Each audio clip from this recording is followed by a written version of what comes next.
2024 के लोकसभा चुनाव में मिली हार से सबक लेते हुए भारतीय जनता पार्टी की अगुवाई वाले महायुति ने कई अहम कदम उठाए हैं।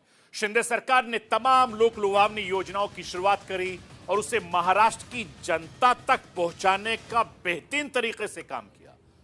मुख्यमंत्री एकनाथ शिंदे और डिप्टी मुख्यमंत्री अजीत पवार ने महाराष्ट्र के तमाम इलाकों का दौरा ताबड़तोड़ किया, सियासी माहौल बनाने का काम किया।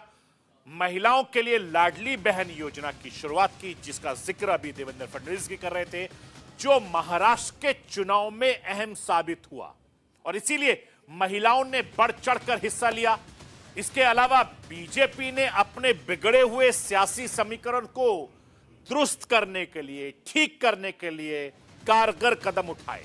और इसके अलावा प्रधानमंत्री नरेंद्र मोदी का वो नारा, एक है तो सेफ है, उत्तर प्रदेश के मुख्यमंत्री का नारा, बटेंगे तो कटेंगे, इन दोनों नारों ने महाराष्ट्र की सियासत की पिच ऐसी तैयार की कि महायुति ने इस पेच पर जमकर धुआंधार बैटिंग की और मैच जीत गए और विपक्ष के हर बॉल को बाउंड्री के पार भेजते गए।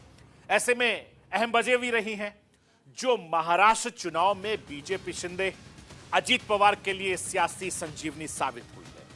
और वो सारी वजह जो महाराष्ट्र में महायुति को जीत दिलवाई, मैं राष्ट्र की आवाज के जरिए वो आपको समझाना चाहता हूं। लाइए स्क्रीन पर।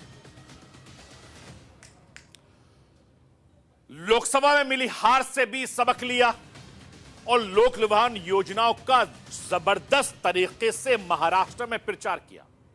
लाडली बहना खासकर योजना के जरिए महिला मतदाताओं को साधने की जो कवायद की गई थी वो कामयाब हो गई और महाराष्ट्र के 2 करोड़ से ज्यादा महिलाओं को हर महीने 1500 रुपए देने वाली लाडली बहना योजना जीत में अहम फैक्टर साबित हुई है।